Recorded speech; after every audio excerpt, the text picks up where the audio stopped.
Buenas tardes. Hago mi presentación en el trabajo de propiedades y contaminación del suelo, trabajo final. Mi nombre es Adriana Patricia Ramírez Sánchez.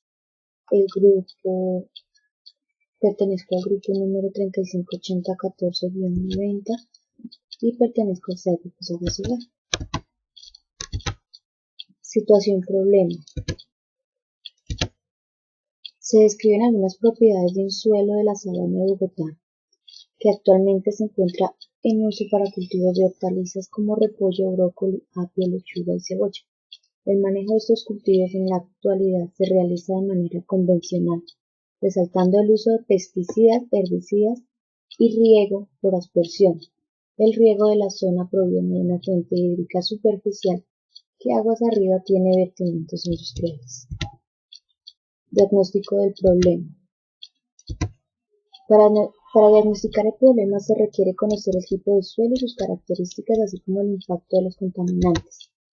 Clasificar el suelo de acuerdo a un orden taxonómico. Hallar la clase textural del suelo mediante el uso del triángulo de texturas. Clasificar el suelo de acuerdo al pH.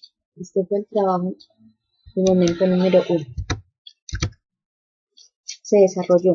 Características de los suelos de la sabana de Bogotá. La distribución de los suelos de las características más importantes de la sabana de Bogotá dependen de factores tales como el clima, el altiplano, su relieve y el tipo de material parental. Cada región geográfica presenta condiciones ambientales particulares y definen el tipo de suelo y la vegetación natural que pueden albergar. El clima de la sabana de Bogotá es frío, seco. Esta última condición de sequedad hace que en algunas regiones de la sabana se presenten suelos acrisoles, los cuales presentan las características de ser arcillosos. También poseen en su profundidad capas endurecidas que impiden el normal desarrollo de las raíces de las plantas y presentan limitaciones para la agricultura. No obstante, en algunas regiones de la sabana de Bogotá se presentan suelos andisoloes, los cuales son de alta fertilidad ya que han recibido aportes importantes de cenizas volcánicas provenientes de erupciones de los volcanes de la cordillera central. Son suelos considerados muy fértiles.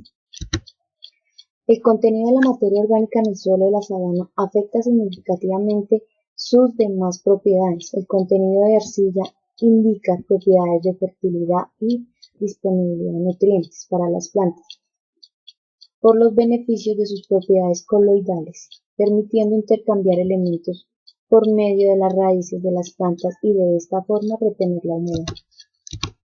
Durante el proceso de humificación, o sea, de putrefacción del mantillo o materia orgánica para convertir el humus, intervienen las bacterias y los hongos, en cuyo trabajo van elaborando sustancias ácidas. Por esto las tierras negras y polvorosas generalmente son ácidas, pero para contrarrestar su acidez los agricultores aplican cal, que en contacto con el agua forma sustancias alcalinas. Preferiblemente la cal viva es la que se utiliza en este proceso. Texturas del suelo de la sabana de Bogotá. La ciudad de Bogotá en la zona 3 y 4 corresponden a 3 formaciones.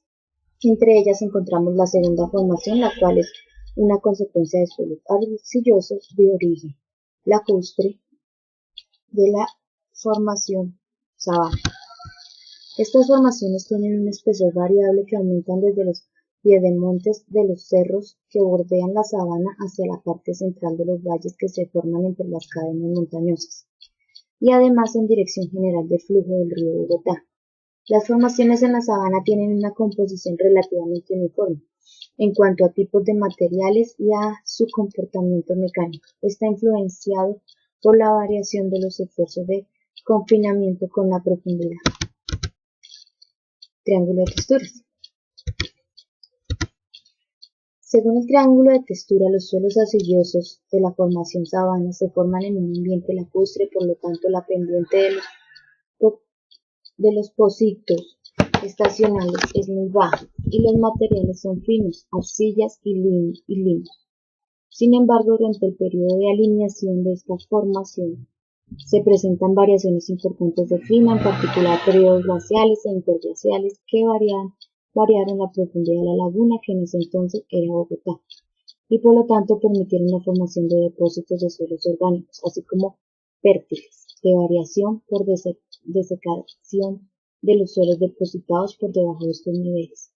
De manera similar a lo que ocurre actualmente en la sabana de Bogotá, estos paleosuelos fueron subsecuentes cubiertos por nuevos dispositivos en periodos húmedos y sucesivos. Características de los suelos de la sabana de Bogotá. Las características de la sabana de Bogotá están dadas por depósito de limos, arcillas y ocasionalmente arenas. Estas características se dieron por el ambiente propicio que dejó el relleno de arcilloso, citas del terciario y la inundación de buena parte del cuaternario. La composición de estos depósitos es una sucesión de limos, arcillas y arcillas limosas. No es extraño encontrar una capa orgánica alrededor de los 23 metros y una lámina de arena fina y densa alrededor de los 34 metros. Bajo estas capas se han comprobado la existencia de grandes cambios en las características geomecánicas del suelo.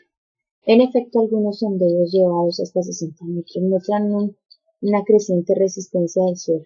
Limos arcillosos endurecidos y agrietados. pH en los suelos de la sabana. Los suelos de la sabana de Bogotá contienen un pH de 5,5.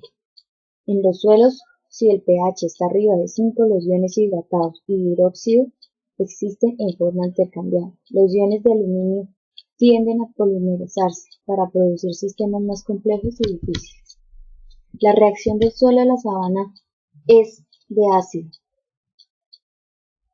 fuerte, causando un alto contenido de sales y sodio, presencia de bacterias patógenas, saturación baja de aluminio. Estos elementos hacen que la productividad y fertilidad y salud del suelo se encuentren en riesgo.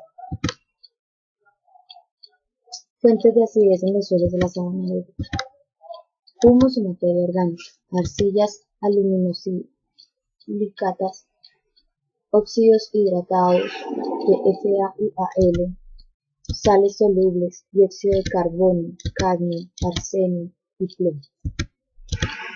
Formulación de la hipótesis. Este es el segundo trabajo, el momento número 2.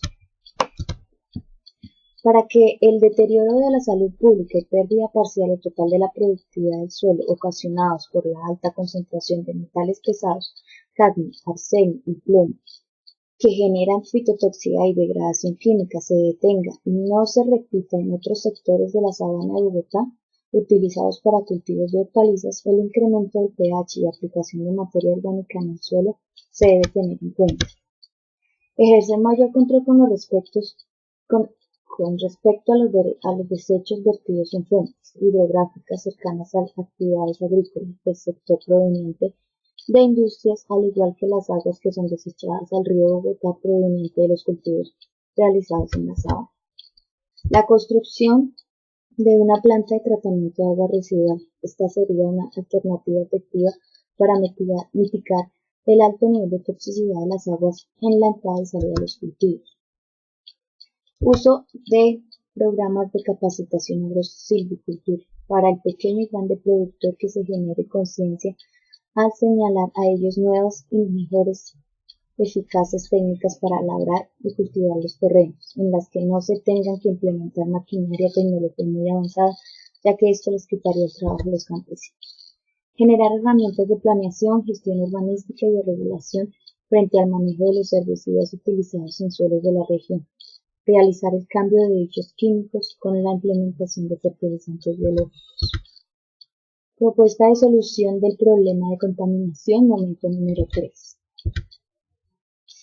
Entre el grupo decidimos escoger fitorremediación. Es una técnica biológica que consiste en establecer cultivos de específico fitorremediadoras sobre suelos contaminados, permitiendo generar una dinámica biológica de extracción de contaminantes. La mayoría de investigaciones y aplicaciones de esta biotecnología para la recuperación de suelos contaminados se han dado a cortos plazos, pero dependiendo del tipo de plantas contaminantes y condiciones geográficas del terreno, el periodo de tratamiento puede ser de largo plazo, incluso de años. Influencia del crecimiento radicular, regulación de la actividad metabólica de la raíz e influencia en las propiedades físicas y químicas del suelo, así como de los contaminantes. Uso de plantas de la recuperación del suelo contaminados junto con el rápido restablecimiento y abundante cobertura vegetal en el área. Con esto último aumenta el contenido de carbono, nitrógeno y actividad enzimática de los suelos. Amortiguan la acidez y reducen la biodisponibilidad.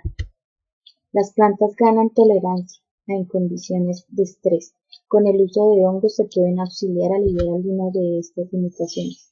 Las plantas colonizadas de zinc se acumula la alta concentración de contaminantes en las raíces, pero no en los brotes. Recomendaciones personales. La implementación de programas de capacitación al grande y pequeño agricultor sería algo que podría frenar un poco esta práctica, ya que hay mucha gente que no sabe nada relacionado con el tema. El uso de plaguicidas, herbicidas y fertilizantes en estos suelos pueden causar un gran daño en las cosechas.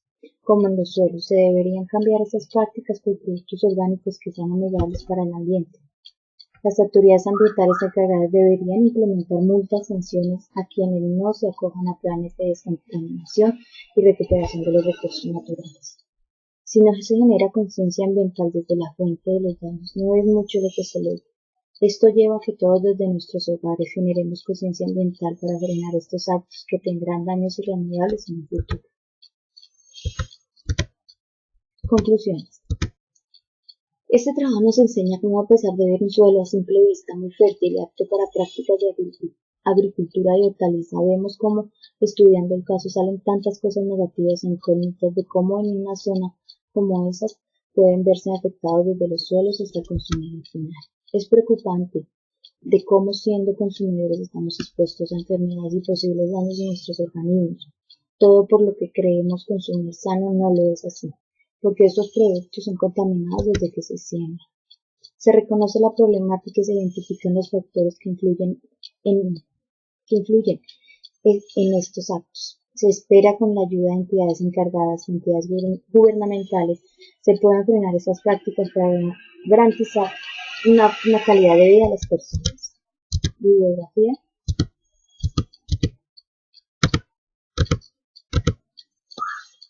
Gracias por su atención.